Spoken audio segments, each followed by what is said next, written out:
Prynhawn da a croeso. Good afternoon and thank you for joining us for this AHDB Welsh Strategic Dairy Farm webinar. I am Marie Powell and I'm the Strategic Dairy Farm's Knowledge Exchange Manager for Wales, and today we'll be looking at reducing dairy electricity costs with our Strategic Dairy Farm hosts, John and Anna Booth, who farm at Rhual Dairy in North Wales. Our technical specialist speaker today is John Swain from Renewable Energy, who will be giving us his insight about good energy efficiencies on dairy farms. I'm also joined today by Nick Parsons, who is AHDB's Head of Dairy Development. I just wanted to outline some general housekeeping points. So all attendees are muted. You can ask any questions you like following the diagram on the slide, following the arrow in the orange box and scrolling down to the chat function. Please feel free to ask any questions in English or in Welsh. If you would like to collect your Dairy Pro points and if you are registered for this, please enter your membership number in the chat function. But if you're unsure of this but still want to collect points, just state that with your name, farm name and postcode, and we can organise the rest. This webinar will be recorded and available afterwards on the AHDB website and on the YouTube page for AHDB Dairy. And if you're on AHDB YouTube's page, you'll find a whole wealth of other webinars similar to today's. And lastly, we'll aim to finish this webinar at 2:30 today. So I just wanted to give a quick outline of the agenda as well. So first off, we'll hear from Nick Parsons with an update from us here at AHDB Dairy.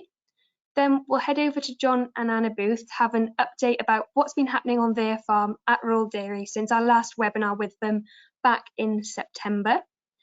Then John and Anna will give a bit of an insight into their energy consumption and usage at Rhual Dairy, some technologies and infrastructure that they have on farm. And then we'll hand over to John Swain to give his technical insight on good energy efficiency. And we'll wrap up then with a question and answer session at the end. However, we'll be taking questions throughout, so please do send us in all questions you have. And without further ado, I'll hand you over to Nick Parsons. Thank you, Marie, and good afternoon to everybody. If you can flick on the slide, I'm just going to whistle through 2 or 3 slides, just focusing on what we're doing and how we're doing it. And John and Anna have joined us today, but we've got 22 strategic dairy farms as part of the Farm Excellence platform, which covers all 6 sectors that AHDB look after. And much like John and Anna, we've got farms throughout the country who are sharing best practice, and in the last year during lockdown and COVID have moved online and are building up their experience as well as supporting us with regard to being able to engage digitally. And it's given us that opportunity to continue to share technical advice and engagement with farmers, and built up a significant audience across that. And that's down to the people like Marie and the people on the right hand side who have been very much driving the delivery of the webinars and the podcasts and the smaller meetings that we've been doing. Thanks, Marie. So as part of that network of 22 farms, the farms are in place for 3 years, and some of those farms are now coming to the end this year. So we're looking to see for new farms, or we're looking for new farms. So you can see the red circles on the map there, and there are areas specifically we're looking to try and recruit farms. And we identify those farms across different systems, and those systems autumn and spring block calving and all year round calving.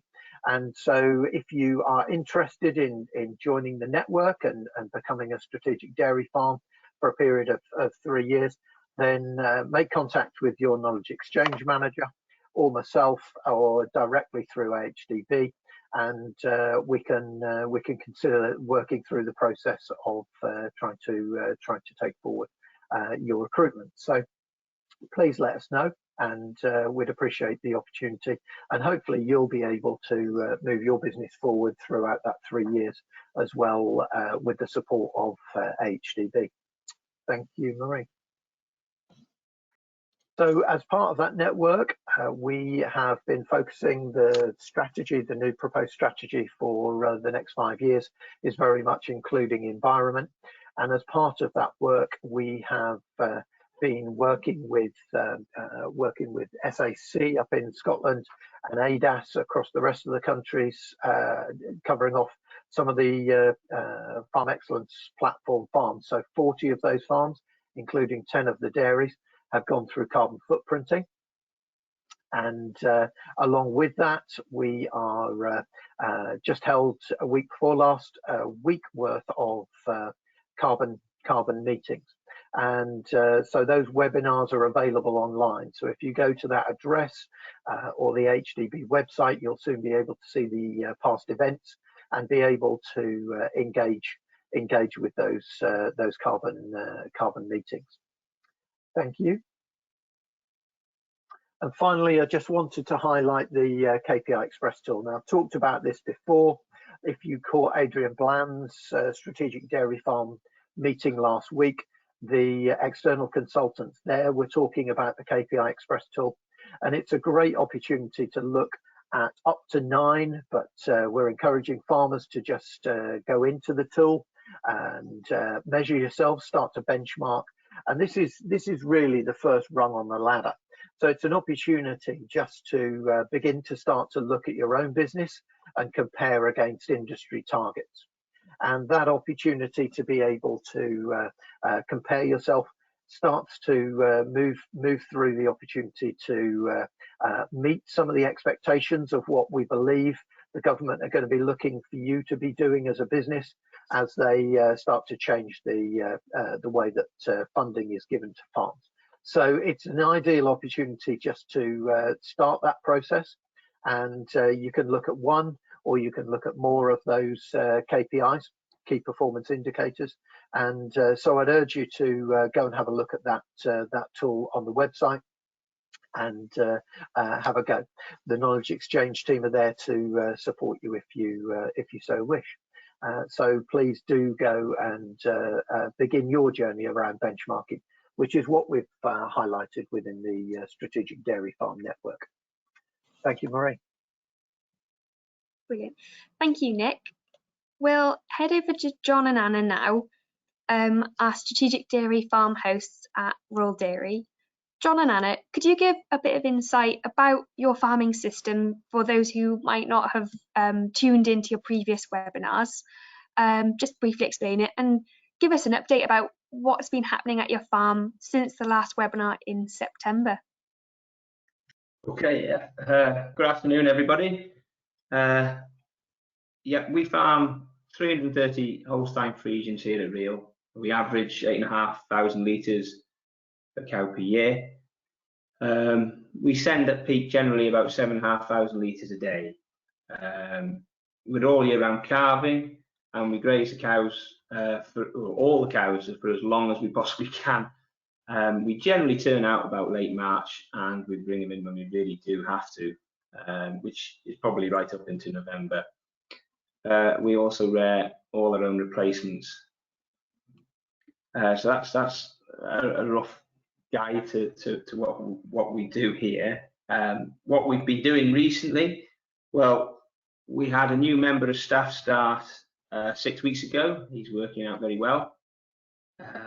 We've still got Alid, our cowman. He's been with us for 2 or 3 years now, and hopefully will still be with us for another 2 or 3 years. Cows have milked well this winter. The only thing perhaps is that they've eaten very well too, and we are getting short of forage now. And hopefully cows will go out in another week.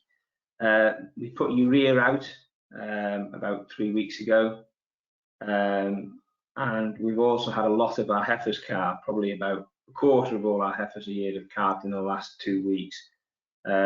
That was a bit of a surprise really, because we bought a new bull and we put him in with the heifers, and lo and behold he was very busy.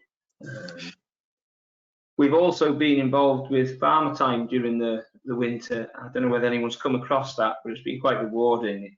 It's an initiative through LEAF, and we've been linked to primary schools and doing webinars and answering questions from kids in cities. And the questions are quite good, actually, and it's been quite rewarding, so that's been a bit of fun. Going on to, sorry. Oh no, carry on, John. I was just going to go on to about that sort of everything that's really happened through the winter. It's just been routine, nothing too exciting, nothing too disastrous has happened. No, that's good. And you've been managing a bit of homeschooling as well at your place, haven't you? Well, I can't claim to do that, honestly. No, that's good. That's good. I was just out of interest, what would be the most interesting question you've got from your webinars with young children, teaching them about farming? I don't know whether it's the most interesting, but the most funny was, why do farmers wear silly hats? I couldn't quite come up with a good answer for that one. But, the rest of them were quite sensible questions, really. No, that's brilliant. That's good. Thank you for that. We'll head on over now to talking a bit about your energy usage on farm. So could you tell us a little bit about what have you recently invested in with solars? What kind of infrastructure do you have in the dairy parlour? Things like that. Yeah, our electric use has always been quite high, we felt. 2 years ago, we fitted solar PV, a 16 kilowatt solar PV system, and a 16 kilowatt solar thermal system to help reduce our costs. So far, they've not really worked out as well as we hoped, and that's probably driven our thought process into trying to find out why and try and reduce our costs further. They've only produced probably half of what they should have done, and hopefully John will come into some reasons as to why. That was being disappointing, but also energy prices are constantly going up, and our average pence per litre cost for electric is 0.8 pence a litre, and when you see some of the best farms are below 0.6 for similar size herds, what are we doing so disastrously wrong? We've got much of a sort of standard system. We've got a DX tank and an ice builder, standard size boiler for hot water. We do wash twice a day with hot water in the parlour, but that is supplied during the summer by the solar thermal. Obviously, during the winter, that's not too economic. We have a double bank plate cooler, so borehole water plus the iced water goes through that. Unfortunately, the ice builder is old and the condensers for that are old, and it's only got a capacity for 4,000 litres, so we have to build ice up twice a day, so that's probably quite a cost. We have put LED lighting in most of the buildings, but we don't have any other equipment like heat exchangers or variable speed vacuum pumps or anything like that. We've just got standard sort of systems there. So with that in mind, our aim is to reduce costs with no expenditure to start with, and then look at upgrading what equipment we need to change to reduce costs further, and we can make that decision on the payback on that when we know those sort of figures. Yeah, that's brilliant. Brilliant. We'll pass over to John now for his technical insight on energy efficiency, if that's all right, John. Absolutely. Just let me make sure that slides are working for you, and I'm going to press that button there, and Marie, you'll tell me if that's now in full screen mode.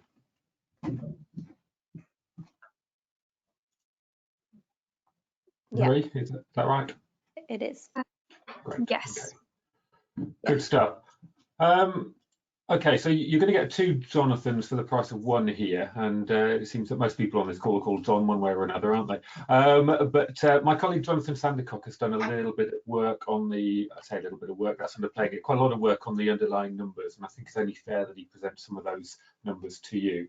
But I'm going to give you some insight into where energy goes on a dairy farm, what you can start to do about it, and then Jonathan will talk about some of the specifics of the numbers around Rhual Dairy's individual case. I think John gave us a bit of a flavour as to why maybe his energy consumption is higher than others in that introduction there. Older equipment generally is less efficient. I think that's just a general principle we all have to accept and understand. And as technology is developed, its efficiency improves. And some of the other things are sort of dairy specific, you know, the use of plate coolers and the use of ice builders have sort of been techniques to avoid expensive electricity periods, which maybe with a bit of flattening out of electricity cost suddenly become less important maybe going forward. And actually we want to look at more efficient solutions than necessarily more cost avoidance solutions. And an ice builder, I think, is a particular case in point. An ice builder is particularly less efficient than a direct expansion tank, a DX tank, because you've got to go through another thermal process. You have to create the ice then cools the milk. And in doing so, it has to go through some pipes and through a plate cooler and back round again. And so there are efficiency gains to be had by going through straight to a DX tank. But of course, that can only cool your milk when milk is being milked, and you can't avoid the day rate period for a lot of the consumption. So we have to start rethinking sometimes about our techniques as costs change. But we'll talk about that as we go through the next sort of 30 minutes or so. And any questions people might have, then please do shout up. And if you want any discussion about any particular points, then we'll be happy to do it. So yeah, I think just as a beginning summary, I think you're taking steps in the right direction. Installing solar thermal and solar PV is a technique to start reducing reliance on import electricity. And in dairy farming, where we have such a high reliance on electricity for milk cooling, water heating, and clearly for vacuum pumps, anything we can do to avoid the grid import will reduce our cost, our sort of direct cost out, and also can help us with our net zero aspirations and help to reduce our carbon footprint as well. It's important here, I think, to say that actually electricity energy is a small proportion of turnover of costs in a dairy farm, but it remains sort of a targeted area and an area that we can look at. And I suppose these numbers here sort of bear out what John was saying, that your electricity cost isn't necessarily, your electricity consumption, 344 versus 366, hasn't really changed, particularly over the last 2 or 3 years. So we're going to sort of suggest some solutions to that. And I think when COVID restrictions are eased up a bit, I think I'll go and come and have a look myself and see what we can particularly suggest based on what we see on the ground as well. Dairy farms, I've been talking about dairy farm energy efficiency for a good number of years, and I would say these are the areas that always come forward. And actually, they're not specific to dairy farms. All of these areas matter to all farms and horticultural enterprises as well. Your steps to reducing energy costs are making sure you buy it as well as you can, making sure that you maximise periods when electricity is cheaper or energy is cheaper than when it's more expensive, avoiding import by installing renewable energy or maybe offsetting some of your costs by exporting energy back to the grid, and energy efficiencies. And I kind of put them in that order, except to say that sometimes I think energy efficiency gets a bit of a poor deal in that it's not as exciting as renewable energy. And sometimes it takes a bit of a braver investment than maybe just changing your contracts.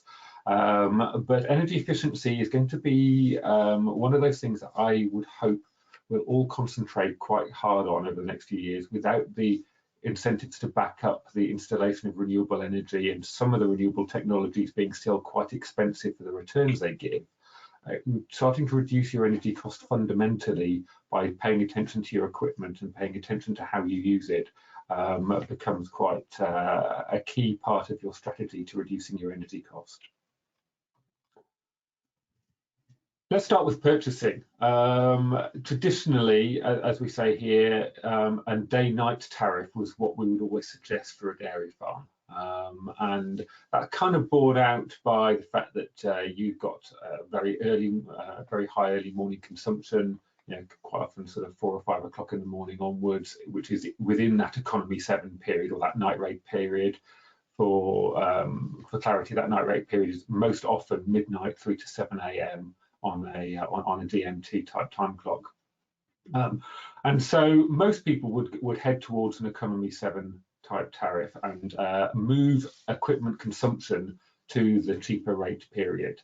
And when we talk about moving consumption, we're talking about timing the on-off times of water heaters, of ice bank tanks, of ice builders, such that they're in that night rate period and benefiting from that cheaper electricity cost. Here we have the consumption from Rhual Dairies itself, and you can see that we have a night rate percentage of 33%. So 33% of the electricity being consumed is being done in that cheaper period. I think what's really interesting and important to highlight now is that the way electricity prices have gone, and a day rate of 17 pence per kilowatt hour and a night rate of 11.38 pence per kilowatt hour, means that we haven't quite got the gap between day and night rate that we used to have. It used to be that night rate electricity was about half the price of day rate electricity, and so from that point of view, that difference has closed a little bit. And so maybe it isn't always an economy 7 or a day night rate tariff that wins out in terms of being the best tariff for people to be on. And if we think about changing the pattern of our use, if we think about improving our water heater efficiencies, we might talk about it a little bit later on, and maybe using a heat recovery system. And if we think about moving to a direct expansion tank and not an ice builder, then the purpose of having economy 7 or a night rate tariffs dwindles further still. We can work out what the average cost might be on terms of a single rate, and so we take that £55.70 and divide it by the number of units used, and we end up with a 15.2 pence per kilowatt hour. 15.2 pence per kilowatt hour then is the equivalent day rate on a single rate tariff that you would need to better in order for you to be better off on a single rate tariff. And from that point of view, when we look at market rates, you find that actually your market rate is around about the 15 pence a kilowatt hour as it stands at the moment. So if your night rate percentage goes down, if you end up with maybe 25% on your night rate instead of 30 to 33, then a single rate tariff will be better for you. And that's a fairly simple equation that we could apply to any dairy farm that's out there. If we're going to do any sort of load shifting, these become the most important bits of kit on the farm, and these are your time clocks and your time switches. 2 different examples there. I'd like to think we've all moved to digital time clocks, but that clearly isn't the case on a lot of places. And sometimes actually they're more confusing than these things. And quite often these things are quite confusing. So we have a set of time clocks here, and they do what they say on the tin. They turn things on and off, dependent on the periods that you've programmed for. The most important thing with these is to check them regularly, and you're checking for 2 things really. You're checking that their time hasn't shifted from the actual time or the time that your electricity meter says on it, and you're checking that your consumption pattern, i.e. the time that you've got them on and off, is still what you want them to be. And sometimes if you've got things like every other day collection, you might be looking at a 48-hour time clock rather than a 24-hour time clock. But yeah, make sure that they're appropriate and are used well for your particular circumstance. So don't forget your time clocks. They quite often shift out of time, and maybe I'd say it's too much to look at them on a weekly basis, but a monthly basis of checking those is probably appropriate and will keep you in track. So that was sort of buying energy and sort of moving things to periods. What about renewable energy? And this is a question we're asked more frequently now that feed-in tariff is gone, now that renewable heat incentive is nearly gone, and that sort of subsidising of production has disappeared. It's more about matching your production to your use than it is about maximising your incentive income. So we have to then work out what suits our farm best, what suits our profile of consumption, what suits our pattern of use. And those are the things that typically people are considering, and hydro, I think, is quite specific to Wales and sometimes to Scotland, but the small-scale hydro schemes are quite interesting in Wales. Of those, I think the one that really doesn't fit very well with a dairy farm, a traditional pattern of use, is solar PV, because its production pattern very sort of ramps up from dawn, peaking in midday, and then sort of dwindles again towards the latter part of the afternoon. And so if we are going to avail ourselves of solar PV, then we need to definitely move our pattern of consumption to match the pattern of production. And when that's done successfully, and when the system is sized appropriately, then we can make best use of the solar PV generation that we create. And I'd say solar PV, in terms of paybacks, when you do that, is one of the ones that you will be able to get a good payback for, and it stands on its own 2 feet without incentive income. So that's why I think solar PV's got a big part to play in farm energy production and dairy farm energy production going forward. And similarly, solar thermal, I think that's really important. John, sorry, were you to say something there? No, sorry, I thought. And similarly, solar thermal, I think, because we have such a high demand on water heating, then solar thermal is important. And both of these technologies are in place at Rhual Dairies. The other technologies that are of interest that might become interesting and important to you on a dairy farm, wind power is really interesting at this moment, because it's been sort of left out there in the cold by successive governments who have disliked wind turbines. And there are lots of talks about that coming back, and small-scale wind power specifically might start to make a bit of a comeback over the next few years. And the good thing about wind power is that it has more or produces more energy. It doesn't have a consistent pattern of use because you don't know when the wind's going to blow, but it also matches solar PV quite well in that it tends to be windy when it's not quite so sunny, and vice versa. So wind power is one to watch. Hydropower, as I said, is a bit specific to Wales, and therefore if you've got a good body of water that can go on, that's well worth considering. And the great thing about hydropower is it just carries on going. It's constantly generating all the time. Biomass is mostly important to us around water heating. It's mostly about producing heat than it is producing about electricity. You can get electricity out of biomass systems, but the efficiency of that and the amount of electricity that you get would probably put you off. But for water heating and for heating the farmhouse or other heat uses, then biomass is well worth considering, where wood is about the equivalent sort of price to oil in terms of pence per kilowatt hour. And one to watch, and one that the government really is pushing hard at the moment, are heat pumps. And it's they're very keen that we move to electrifying heat as part of our strategy for whole-scale move to reductions in carbon emissions as a country. And they've got grand plans to be pushing heat pumps, and maybe starting off by keeping farmhouses warm and the like, but also as technology develops and higher temperature heat pumps can be more useful to us, then heat pumps are one to watch. And we mustn't forget, of course, that you do in fact already have heat pumps. Your milk cooling system is in fact a heat pump. It's just so you're making best use of the cold side of it than the hot side. And very finally, I don't think I could do a talk on energy in this day and age without mentioning batteries, because everybody wants to hear about batteries and how they're going to save the world. At the moment, they're not, because the cost of them are ridiculous compared to the amount of benefit that they provide. And until that disparity comes down, until the costs come down, I think the general installation and acceptance of batteries is going to be a bit of a struggle. But in terms of the principle is that you buy energy when it's cheap, when no one wants it, because there's all this renewable energy kicking around the grid that no one can use at the time that it's been created, and then you can use that when you do actually need it and do some cost avoidance or match your profile of generation to your profile of use far better. At the moment, lithium-ion technology is sort of prohibitive in terms of its cost of doing that, but it will come of age of that, I'm sure, and most of it will be driven by developments in the automotive sector, and the amount of money that's being pumped into developing battery technology will really pay off as we go forward in the next sort of 5 to 10 years. So it's one to keep an eye on. It's not one that you would go and invest in right at this moment in time. John, I just had a question with regard to batteries. Yes. So someone from the audience is asking, is electric storage worth looking at?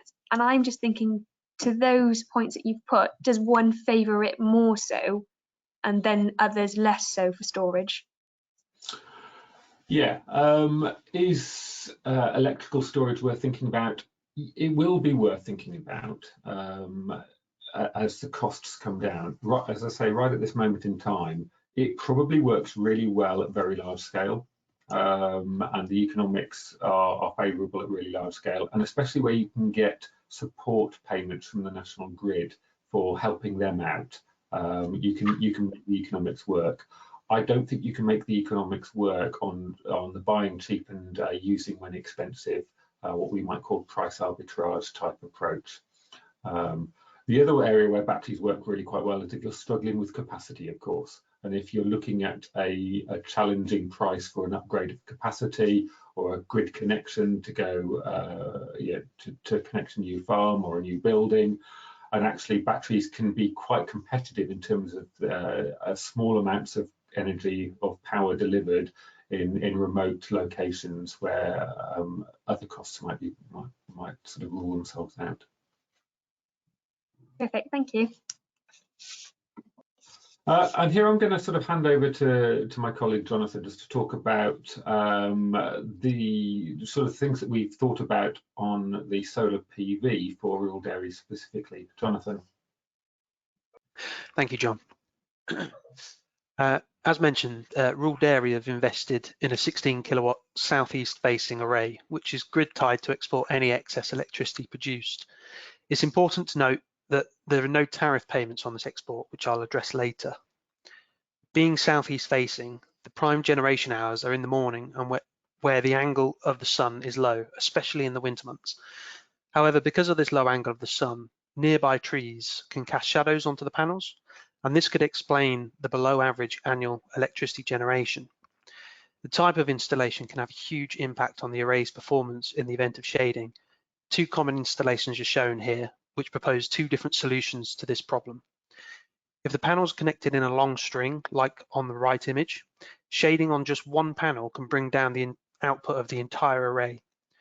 To improve the installation's efficiency at Rhual Dairy, either the array must be upgraded to a microinverter system, which would incur capital cost, or the tree causing the shading needs to be dealt with. Care needs to be taken to assess the financial benefits of each solution. It may even be the case that neither will provide acceptable payback periods for the energy saved. For those looking to install solar for the first time, carefully consider the surrounding area. Somewhere free of obstructions and preferably south-facing would be ideal and give you the best return on your investment. Next slide, please, John.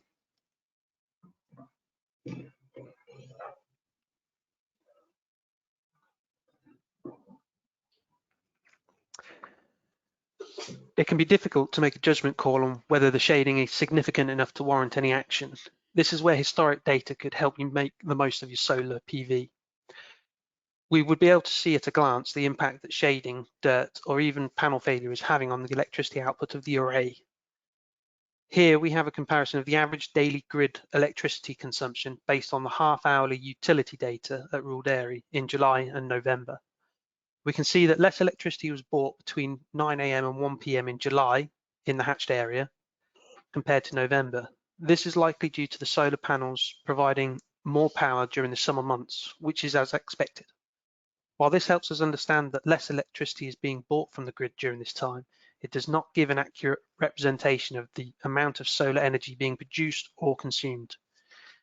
As I mentioned before, the farm does not get paid for any electricity it exports, so we need to ensure that all green electricity from the PV is consumed on site. By understanding when you generate the power, you can adjust the timers on equipment such as compressors and water heaters so that they operate at the right time to maximize this green energy. Monitoring equipment is generally inexpensive compared to the capital cost of an array and is a very powerful tool which should be considered on any solar installation, and they can be retrofitted. Next slide, please, John. We've seen that the solar PV is having a positive impact at Rhual Dairy. Some observers may just ask the question, why not add more PV? In some scenarios, this may be of benefit, but we feel that this is not the case at Rhual Dairy. On a sunny day, the 16 kilowatt array will be able to provide enough power between 9 AM and 1 PM for the compressors to recharge the ice builder and the bulk tank to finish cooling the morning's milk. There may be some surplus energy that could go towards washdown water heating, but this will be about the limit of what is available from the panels. Any shortfall will be supplemented by the grid. Luckily, there are not many other systems that need to operate during these hours, so we can assume that most of the electricity needs at this time are being covered by the solar panels.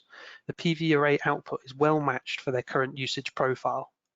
In this instance, installing a larger PV array would have very little benefit, as the extra electricity being generated cannot be used by the farm and will be exported to the grid at no benefit to the farmer. Next slide, please, John. Having said that, a larger array could be considered if some form of energy storage were also installed. There are several benefits such a system could provide. First and foremost is that excess energy can be stored and used when it is needed most, i.e. during milking, further offsetting the amount of grid energy bought, as highlighted on the chart as the green area. Additionally, if the farm is on a day-night electricity tariff, a lower nighttime price of electricity can be taken advantage of to charge the batteries overnight, ready for the morning milking. Care must be taken when considering these systems though, as batteries can account for a significant proportion of the total installation costs. To use such a system at Rhual Dairy would mean doubling or tripling the number of panels installed on the roof that is not entirely south-facing and has potential shading issues. When you add on batteries on top, this becomes a very large investment, and it may not provide a suitable payback at current electricity prices. However, as electricity prices keep rising and battery prices keep falling, it may not be long until such a system will become more feasible and is something definitely to pay attention to in the future. Thank you, John. So I'm going to stick my microphone back on, otherwise I get shouted at.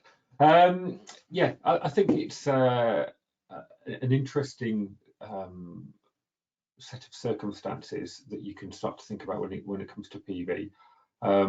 What we're seeing at the moment are very, very high electricity prices. 17 pence a day rate and 11 pence a night rate is significantly greater than the costs that used to be sort of even 5 years or so ago. And so definitely avoiding electricity cost by creating our own, avoiding import becomes a really important part of our strategy. The great thing about increasing electricity prices is that what's underpinning the electricity price at the moment is an increase in commodity cost, and not just necessarily the taxes and charges and the non-commodity costs. And an increase in the value of electricity itself means that actually the value of export will increase too. And so we're now starting to see contracts being offered for generators to put electricity onto the grid that are greater than maybe the standard guaranteed fit export price of of 5 and a bit pence per kilowatt hour. And as renewables becomes a part of the government's strategy to decarbonise the grid, so those electricity export prices will increase. And so it's something that we have to keep an eye on as people who can benefit from both installing renewables and using electricity, but also by feeding it back into the grid, because there will come a time when it's valuable enough that even exporting it to the grid and not using it ourselves will help to give us that payback. But yeah, it's true to say at the moment, match your generation profile to your load profile to give you the best return on investment. And just thinking, I'm going to go back up to the slide showing the profile. In fact, I'll do that one there. Yeah, this is a very typical dairy farm and an energy profile. We see these spikes in consumption throughout the night rate period into the early morning, and another peak in the afternoon. And of course, that's very consistent with twice a day milking. Okay, so having sort of talked about renewables, let's talk about energy efficiency and what the opportunities might be for energy efficiencies. Those consumption patterns, that profile of use is very tied into sort of three areas of technology. That used for cooling your milk, that used for heating your water, and that used for making that vacuum that does the milking for you. And I'd hasten to add that these three photos don't come from Rhual Dairy, just in case anyone has any thoughts about that. These are sort of a collection of photos that I've gathered over the years from different places. So we're going to just talk about each of these in turn. And I think the really important thing to say, John mentioned it, what are the low cost, no cost measures for reducing energy consumption? And it's about maintenance and looking after the equipment that you've got. When we're thinking about our milk cooling systems, we've got two drives for that. We've got the electricity consumer that's running our compressors, that's creating us or taking that final bit of temperature out of the milk, and preceding that we've got our plate coolers that might have ice and water in a two-stage, or it might just be a single stage with borehole or mains water running through it, and then the compressors taking up the slack. Taking the sort of compressors condenser side of things first, make sure that the air through and around and about them is clean and unobstructed. And now there's two photos there that you can see at the bottom of what I might call my rogues gallery of photos, where the amount of dirt on those condenser coils will be significantly hampering their performance.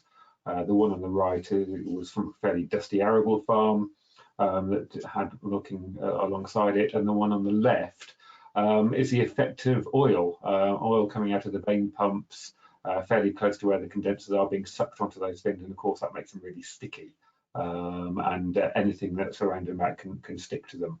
But these are the engines, or the way, not the engines necessarily, but the heat dispersion elements of those systems. And if we can't get the air through them, and the air being the primary way that they get rid of their heat, then we're not going to get good efficiency out of them. So clean and unobstructed, and make sure that hot air isn't sort of returning back to the front of those coils. Again, that one on the right, air is sucked in sort of almost front facing you, as in front of the slide, and sort of exits the back where all those cables are. And if it's hitting that back wall and coming back through the aperture around it, then it's going to be seeing an outside temperature that is significantly higher than actually the outside temperature is, and reducing its efficiency. So there's one thing to start to think about.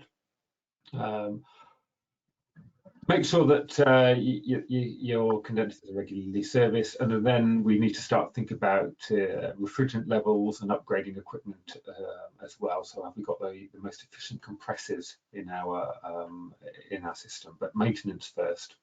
In terms of plate coolers, I'm talking about maintenance. For our best cooling effect, we want to have the milk going through them as slowly as it can, and water going through as quickly as it can. So it takes the heat away as quickly as it possibly can. A large surface area of your plate cooler is important if you've maybe got a slower water flow or a faster milk flow, because that increases the amount of time that both the milk and the water are in the plate cooler. And I've also mentioned there sort of a long overrun time. Because you have pulses of milk going through a plate cooler, the milk pump doesn't deliver consistently, or quite often doesn't deliver consistently throughout a milking period. It delivers it in batches effectively. You want the water to carry on running once the milk has stopped flowing, so that it cools the plate cooler ready for the next batch of milk to come through. And that can be really quite important for getting good performance out of your plate cooler. So you don't want the water to be pulsing on and off as the milk pulses on and off. You want it to run on a little bit longer after that. I think John mentioned that his plate cooler was having sort of 1-to-1 water to milk ratio, where, and here we're talking about the borehole or the mains water side of the plate cooler. Yeah, we can increase the cooling effect by, as I say, having the water going through quicker and increasing that residence time. That might increase the amount of water that you're going to use throughout a milking period, which will improve your plate cooler performance. The trade-off with that is we also must be putting that water to good use. We should be considerate about water efficiency and not throwing that water away. John, a question. Is there a generalised ratio for water to milk through the plate cooler then? Yes, I think we would suggest that up to a 2-to-1 ratio. So that's twice as much water for the amount of milk over a milking period is a good ratio. That's still a bit of a rule of thumb because you could quite easily just leave things on and so on and so forth, and you're not necessarily having that that duration of overrun after your milk has stopped. So it's also important to make sure that you have that sort of 30 seconds of water flow once the milk has stopped flowing, and to get that plate cooler back down to a temperature. So that's probably the most important thing to start with before you think about whether the water volumes are appropriately matched. In terms of size of plate coolers, yes, your dairy engineer will no doubt have a particular piece of software, an app or a spreadsheet that they can work out what size, how many plates your plate cooler should have in it for optimum output. So if you've got any doubt about it, then do check that through with them. Once we've thought about maintenance, and I've just briefly scooted over some maintenance, but it sort of does move into equipment changes at the same time, because sometimes you can maintain things and they're still old and they're still inefficient. And so we need to think about whether we need to start replacing equipment.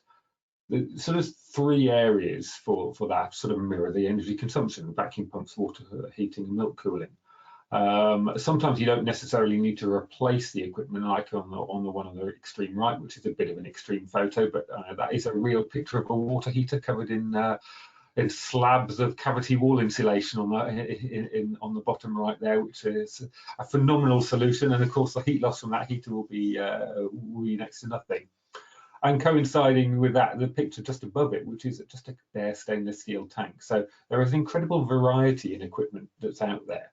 But a lot of the modern water heaters, a lot of the modern equipment that you get has got a lot of attention paid to it in terms of its energy efficiency, both legally and because it provides them a marketing edge. So generally, as we said before, older equipment doesn't, newer equipment is more efficient than older equipment. Really, the sort of the 2 prime areas for that quite often talked about is improving the milk cooling system by upgrading compressors from older piston compressors to more modern scroll compressors, and fitting a heat recovery unit alongside, and the benefits of putting a variable speed drive on the vacuum pump. And I think we're just going to sort of talk about both of those. Well, Jonathan's going to talk about both of those going forward. Jonathan. Yep, thank you, John. Yep, so after 35 years, which is about how old the current compressors are at Rhual Dairy, the reciprocating compressors are reaching the end of their life. They're struggling to recharge the ice builder in between milkings, especially in the summer. So this gives the farm an opportunity to invest in new, modern, efficient compressors. Scroll compressors have been popularized over the past decade. They have fewer moving parts that require maintenance and are less prone to failure. Also, increased demand has led to improved manufacturing processes, leading to lower product prices. Not only would a new scroll compressor be more efficient than a new reciprocating compressor for these size ranges, the improvement over a 35-year-old compressor will also be substantial. This will lead to direct savings on operational costs. A reserved estimate of 20% energy savings over the old compressors could equate to around £1,500 savings a year. If the new compressors were to cost £10,000 as an arbitrary figure, this would lead to a 7-year payback, for which we would expect the compressors to last much longer than this. It's important to match the new compressor sizes to the required load of the ice builder in the summer conditions at Rhual Dairy, as this is when the cooling demand is at its greatest. This will provide consistent year-round cooling performance and will alleviate the issue of the ice builder not being fully recharged, ready for the next milking. Next slide, please, John. With replacing the compressors, we can also look to take advantage of heat recovery. Usually the hot gas from the compressor will be cooled in a condenser, exhausting the heat to atmosphere. We can intercept this heat between the compressor and the condenser and use it to heat the water for parlour or tank washing. Water can be raised to 55 to 60 degrees Celsius in this way, reducing the cost of heating water through electric immersion by up to 60%.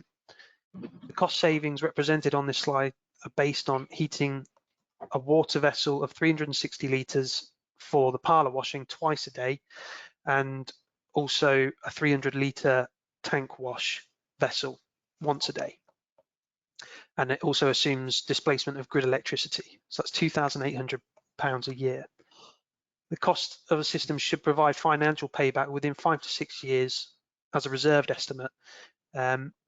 The equipment, if well maintained, should last 10 years, if not longer. Next slide, please, John. Renewables such as solar PV and solar thermal can potentially diminish the benefit of heat recovery systems. That's not to say that they're not useful, but they work towards the same end, using sustainable energy to heat water. At Rhual Dairy, the PV output is closely matched to the compressor's electricity needs, so there will be little excess green electricity for water heating while the compressors are running, so this shouldn't have too much of an impact on installing a heat recovery system. However, they do also have 16 kilowatts of solar thermal output.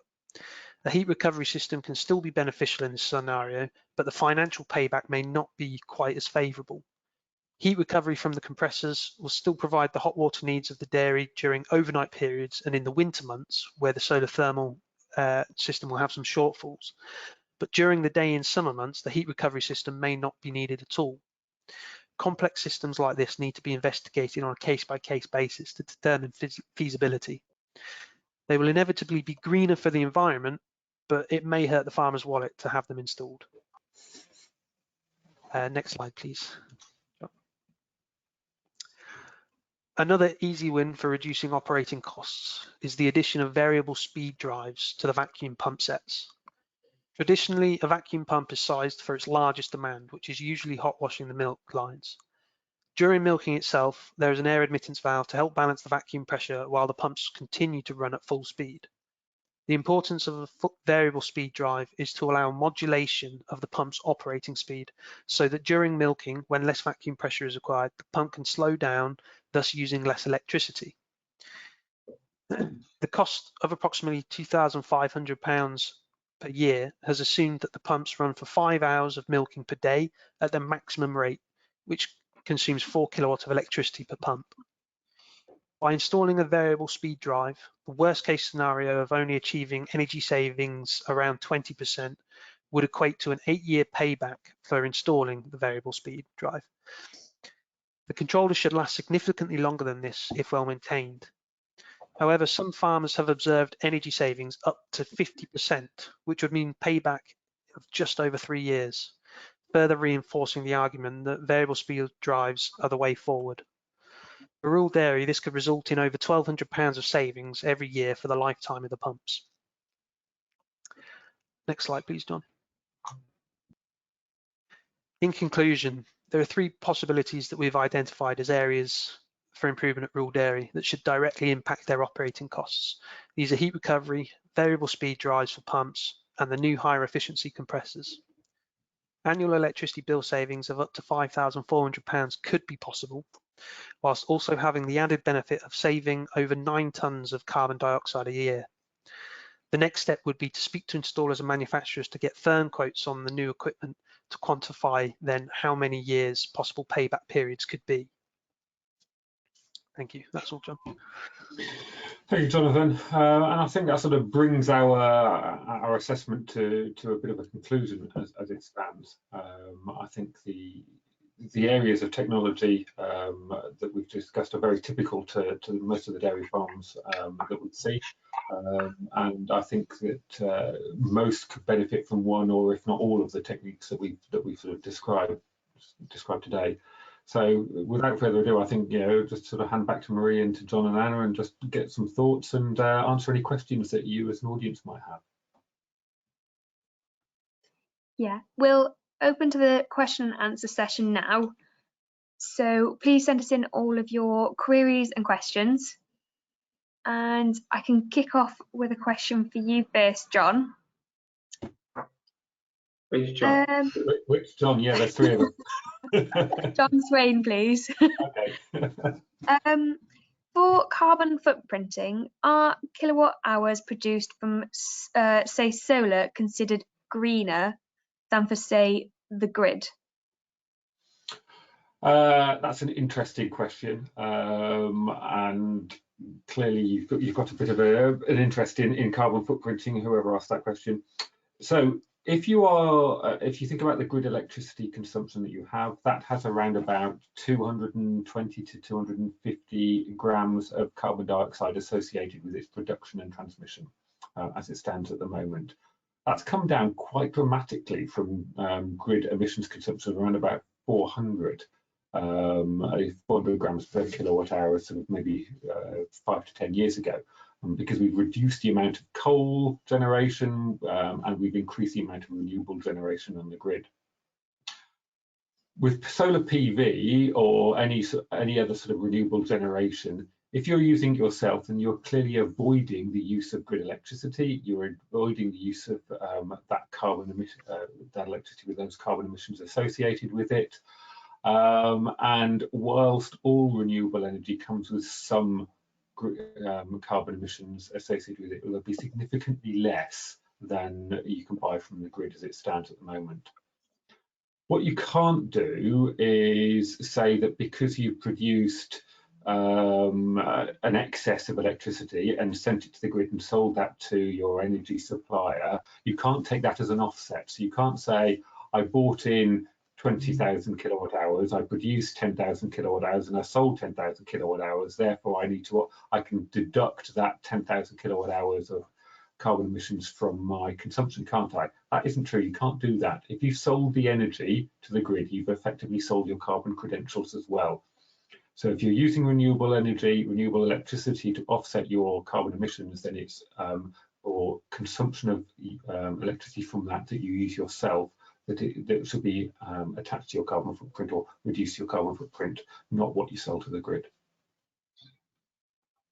Perfect, thank you. Next question. Any idea of what the milk temperature should be after cooled by a plate cooler? Yes. So we always talk about getting as much of a drop in milk temperature as you possibly can. So let's assume that the milk enters around about 35 degrees C. It gets a little bit of a temperature reduction between the parlour and the dairy. You'd be looking to get at least a 12 to 15 degrees C reduction in that temperature, and ideally a little bit more than that. So you're looking to get somewhere between 15 and 20 degrees C as a target temperature out of your plate cooler in a single stage environment. So that's where you've only got borehole or mains water going through it.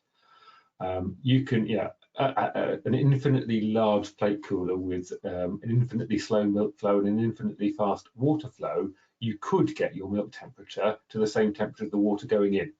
But in real world situation, that's unlikely and not generally expected to happen. The one thing that's really important on plate coolers that I should have mentioned before is to make sure that you've got them plumbed up the right way. And interestingly, I've been to many farms where the water connections are the wrong way around, milk connections are the wrong way around. And of course, that means that their efficiency is reduced. They don't do nothing, but they don't do it quite as well. And so you want the coldest water to go in at the right place, and you want the warmest water to go, so the warmest milk to go in at the right place. So you get what we call cross flow across it. Perfect, thank you. And could you tell us a little bit about thermodynamic water heating? Well, water heating is all thermodynamics. Thermodynamics is the principle of heat transfer. So I'm not particularly sure what that question is referring to. Maybe the question would like to clarify. Yeah, if they can pop back in clarification, we'll get that back out to you.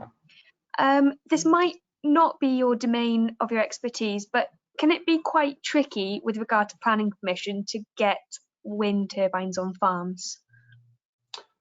Yes. I think, as I said at the outset, we've gone through a period where governments have been very unhappy about onshore wind. They've preferred offshore wind. There's been concerns over environmental impact and both in terms of the view and on the wildlife and all those sorts of things, which has led to a strict planning regime where most wind turbines have just not managed to get through and people haven't bothered applying. I'm seeing a bit of a change in that. I'm seeing a bit of an attitude change in government about the planning for wind turbines, and I think there's going to be an easing up of that over the next year or two, and onshore wind might be set for a bit of a comeback.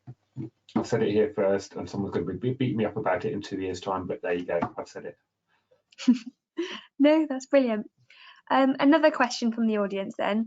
If you make a vacuum pump viable, I'm assuming that's to renew it, how does it affect its lifespan? I think I mean variable, not viable.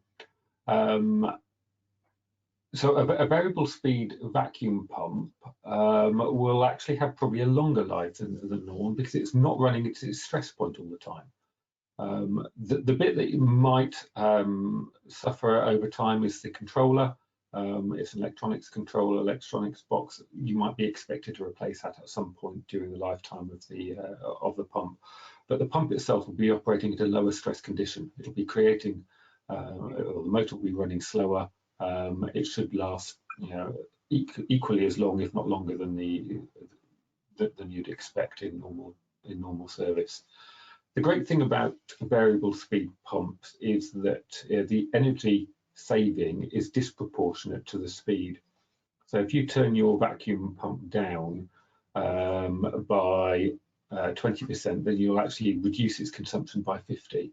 And if you reduce it by 50, if you reduce its speed by 50%, you reduce its consumption by 80. It's a disproportionate equation. So even a small reduction in speed can give big energy savings. And that's quite important when you think about vane pumps, because vane pumps aren't ideal for variable speed. They rely on oil to create a ring, to create the vacuum, to create a ring seal to create the vacuum. And so if you turn them down too far, then they don't create enough of a vacuum and they don't operate properly. So you can only maybe turn them down to 30% at best, but they'll still have a good energy saving. So retrofitting variable speed drives onto vane pumps is something you can do. You can go to roots blower type technology where you can get even greater turn down and therefore have even greater energy savings. Perfect. A question for John and Anna now. Are there any, from today's presentation, are there any investments or changes that interest you or you'd look to possibly complete or invest in? Yeah, there's probably two that particularly interest us. The variable speed vacuum pumps is probably the first. And the second is the heat exchanger, because I think when we put the solar thermal in, we went into it a little bit blind, and perhaps that would be better linked to just one of the tanks for heating, say, water for the tank wash, and having a heat exchanger on the compressors for the main boiler, because then we'll get the benefit all year round and not just mainly during the summer. So those are probably two of the areas that we're quite interested in, but they obviously depend on the investment. But one thing that we certainly will be looking at quite carefully is the way we buy the electric and whether we do go on to a fixed price tariff rather than the economy 7, which is what we've always been on. It's quite a simple thing to do, isn't it? And we renew the contract every year anyway, so it might be the thing to try first.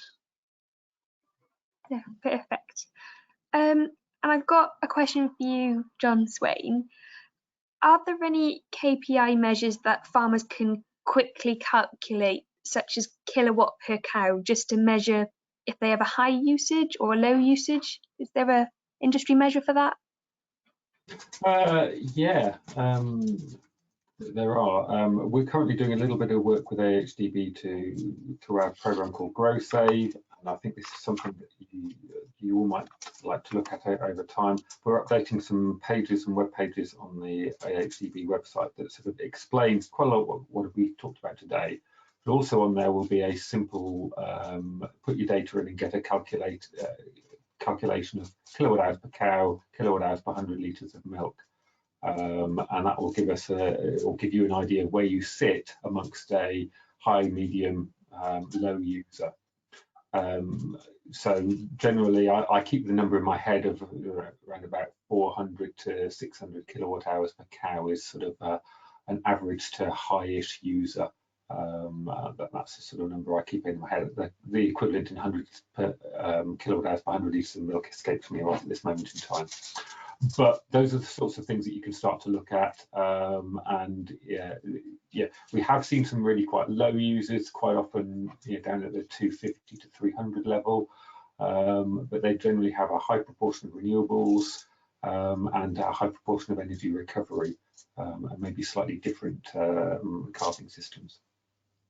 Yes, great. So if you were looking at a 100 cow herd, would you have a rough figure of where you would expect that to be? Or is that too much of a scenario? Yeah, I suppose, yeah, if you've got a 100 cow herd and it's at 450 kilowatt hours and you're expecting 45,000 kilowatt hours of energy, it's as simple as that. Perfect. No, brilliant. I've got a few more questions for you, John. Are they all for me? Yeah, sorry.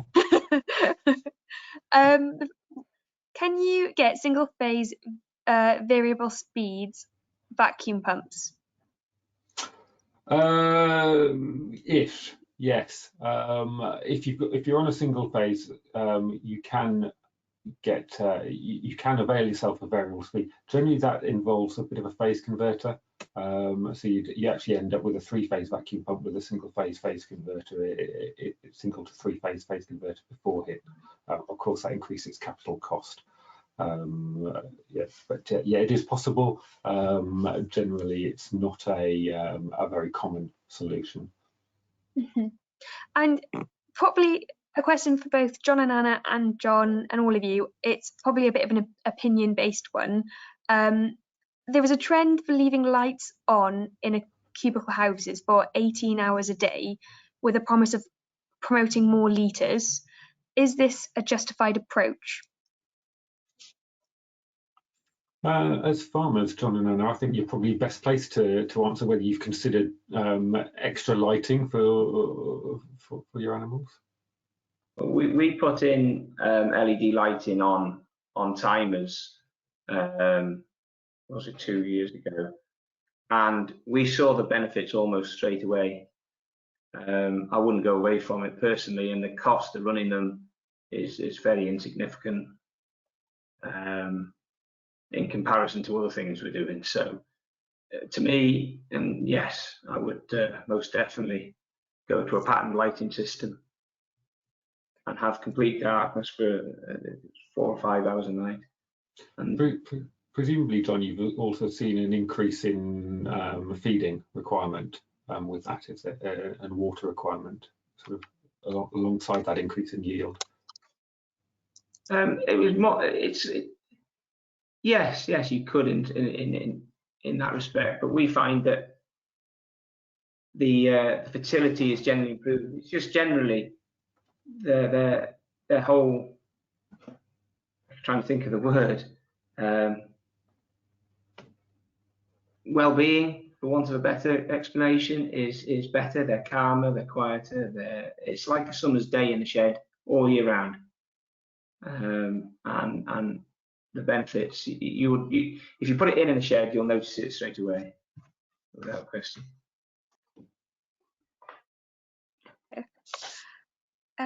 I've got a very specific question, and I'll make this the last question to bring it to a close. So a question from the audience. We have a similar cooling system to John and Anna. Our ice bank has just broken. Our dairy service company are keen to sell us a glycol cooling system. Do you have any experience of this, or what are your thoughts? So glycol introduces another heat transfer medium. So glycol has become sort of quite interesting to reduce the amount of refrigerant in a milk cooling system. So you keep your refrigerant very packaged, very not compressed, that's the wrong word, but very confined to one part of your milk cooling system, and use glycol just as you might with iced water to provide the cooling mechanism. Definitely worth thinking about, definitely worth investigating the efficiencies of that. I would sort of urge you to think about everything that we said about milk cooling here, in that the use of ice is great when you can avoid more expensive times of electricity, but of course if that price difference isn't there any longer, then is that still worth doing? And I'd also ask you to sort of check out the efficiencies of the compressors and other equipment that's going alongside that, to make sure that all the equipment is as efficient in that process as it can be. But yeah, definitely worth thinking about. I wouldn't say, like with everything, everyone will tell you that the latest thing is going to change your energy consumption and save the world. Usually it's incremental gains that you're making. If you've got very old equipment and you're going to very new equipment, you'll see quite significant changes, regardless of what that equipment might be. Because most of the equipment these days is very efficient. If I may just comment on something you mentioned about using ice builders, just an observation from our perspective. If we went away from an ice water going through the plate cooler and relied on just the tank to cool the milk, when the ice bank or the compressors are broken down and we've had to do that, the milk doesn't get to the required temperature in the time frame that the dairy company wants you to have it at.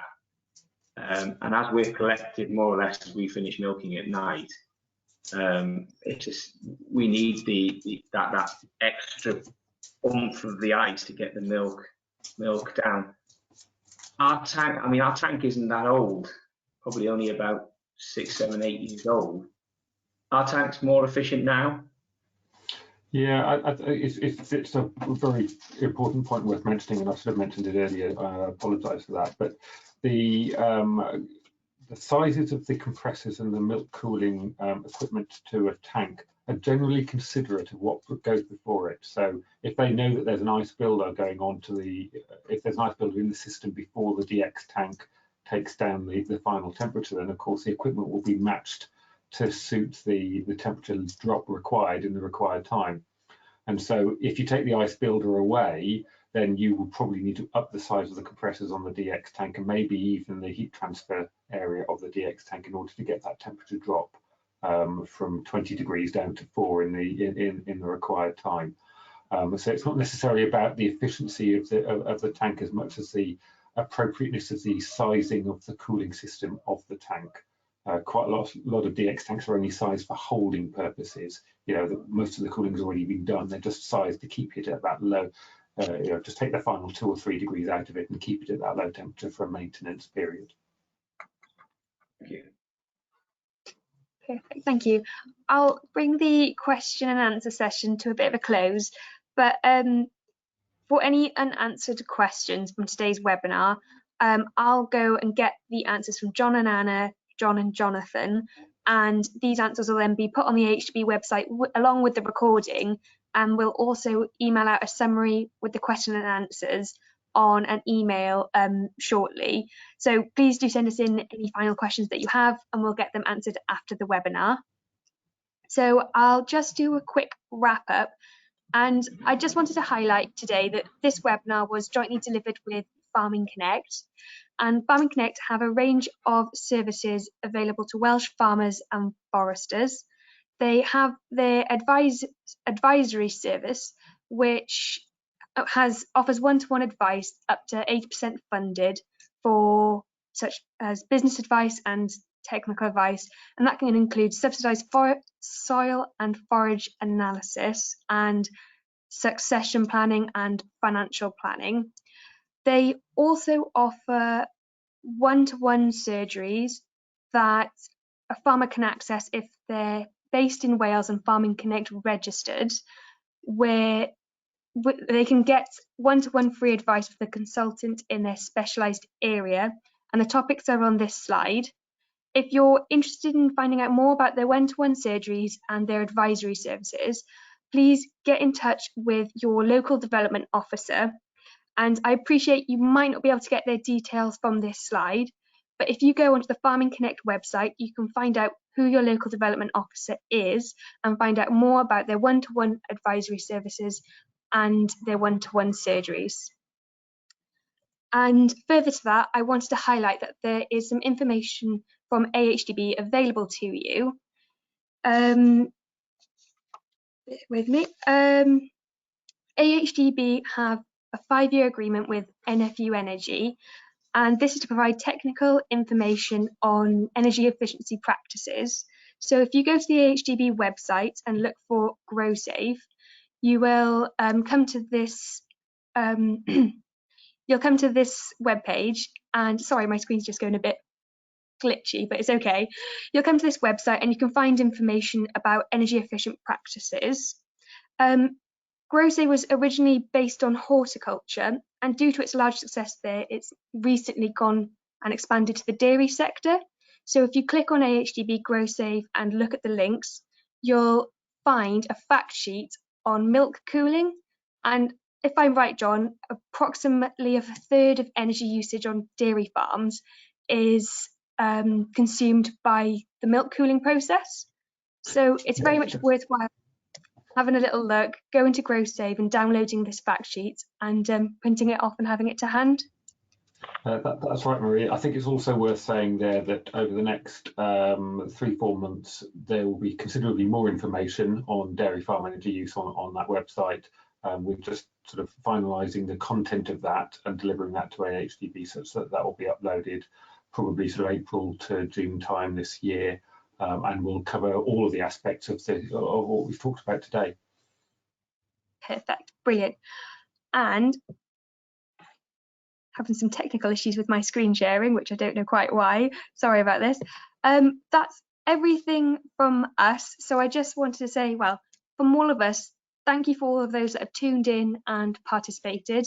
Especially a very big thank you to John and Anna Booth and John Swain and Jonathan for your time on this webinar and your insight. If you want to find out more about previous webinars by John and Anna Booth, please visit the AHDB website and you can find out more about the wider Strategic Dairy Farm Network.